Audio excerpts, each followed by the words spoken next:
Sual veririk, Şeyx Ələvi kimdir? Sələfi alim, bəli, Şeyx Ələvi rahimehullah dünyasını dəyişib.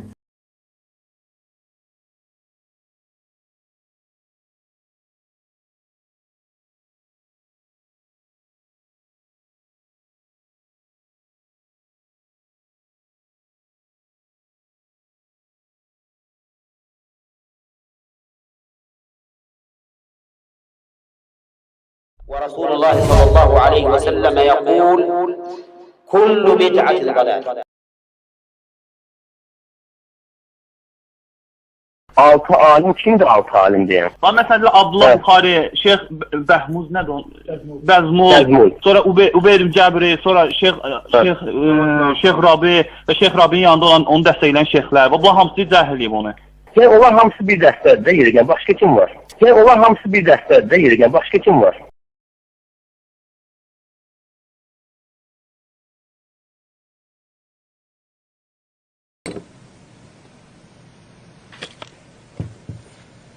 وأنا جاد في هذا نذرا علي لله عز وجل، نذرا علي لله عز وجل أن تضرب عنق بشار بهذا.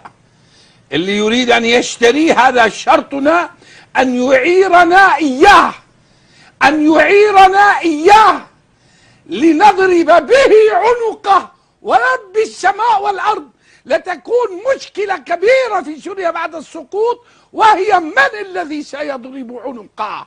أهل حمص، أهل الوفاء والصفاء وعاصمة الثورة، أم أهل درعا درع الثورة، أم أهل دمشق مدد الثورة معرفها في مثل هذه المواقف؟ الحقيقة كنت أظن أن القضية رمزية أكثر منها بيع وشراء، ليعرف المسلمون كم هي الأموال رخيصة في سبيل نصرة إخوانهم في سوريا بقراها ومدنها وريفها ومحافظاتها، جراء ما يلاقون من بلاء ودماء وأشلاء. لكن بعد كلام فضيلة الشيخ خرجت القضية عن أن تكون قضية رمزية لتصبح قضية حقيقية لها أبعادها ولها آثارها ولها مآلاتها. ومن باب الفقه يا فضيلة الشيخ، أنت نذرت نذرا، ومن نذر لله حق عليه أن يوفيه، لكن إذا لم تستطع وفاءه فالفتيا موجودة والحمد لله، ولا يكلف الله نفسا إلا وسعها. لا نذر علي، ما أرى الله إلا أن يوفي بنذري. الله أكبر، الله إن لم أكن فهناك.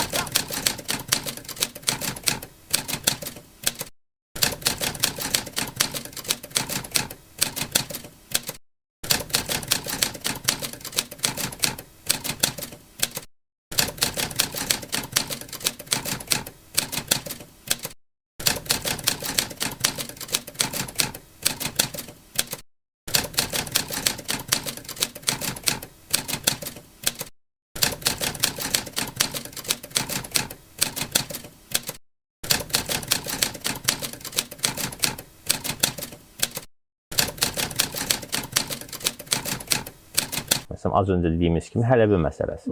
Biz ona izah eləməyə çalışdıq ki, yəni məsələ belə deyil əslində. Məsələ budur, adamın özünə qarşı bəraətləri var, sözləri var, çıxışları var.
يقول ما رأيك في الشيخ محمد حسان وأهل الحويني عالم حديث جزاك الله خيرا؟ نقول نعم.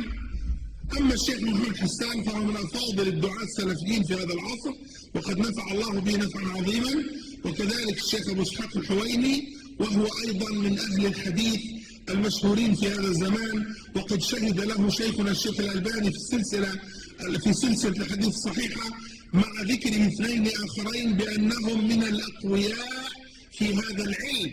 فإذا شهد للشيخ أبي إسحاق شيخ الأمة وشيخ أهل الحديث في هذا الزمن فما عسى مثلي أن يقول. عليكم السلام ورحمة الله وبركاته. Abu İshaq Al-Huveyni Misirli dəvətçidir. Bunun barəsində əlbəttə sələf mənhəcində olmayan bir kimsədir. Sələf mənhəcindən uzaq bir kimsədir və elm götürüləsi, faydalanısı bir kimsə deyil. Nə üçün? Çünki insan böyük, əsas yəni ki, alimlərin ona tənqid etdiyi məsələlər ki, böyük günah sahibini böyük günahda israr edən kimsəni təkfir edir. Yəni, bu da artıq xavariclikdir, təkfirçilikdir. Böyük günahda israr edəni, yəni, sanki, belə deyək ki, xavaricilərin əsl qaydasından fərqləndiyi odur ki, xavaricilər birbaşa təkfir edirlər böyük günah sahibini. Bu isə deyir ki, yox, əgər israr eləyərsə böyük günahda, onda təkfir olunur. Və bu da alimlər tərəfindən ona tənqid olunan məsələdir və bundan da qayıtdığı, bundan da tövbə etdiyini görməmişəm, bilmirəm və yəni bu da ki, onun ən böyük problemidir ki, bu da ki, xavariclikdir. Bu da xavariclikdir. Və sonra o Muhammed Hassanı tərifləyir, Muhammed Hassanı müdafiə edir. O Muhammed Hassan ki, Misirdə mitinqlərə və insanları dövlətə qarşı çıxmağa həvəsləndirən bir kimsə idi. Onları dövlətə qarşı çıxmağa həvəsləndirən, onları mitinqlər keçirməyə, insanları mitinqlər keçirməyə şücaətləndirən bir kimsədir. Və onu müdafiə edir. Və həmçinin onun tələbələrini, onun dəvətçiləri ilə özüm görmüşəm, onun cəmaatını, onun yanında olan adamları özüm görmüşəm ki, onların özü də yəni sələfi şeyxlərə qarşı, hansı ki, Saudiyada olan sələfi şeyxlərə qarşı doğru münasibət bəsləmirlər və sələf mənhəcindən uzaq bir adamlardır onlar.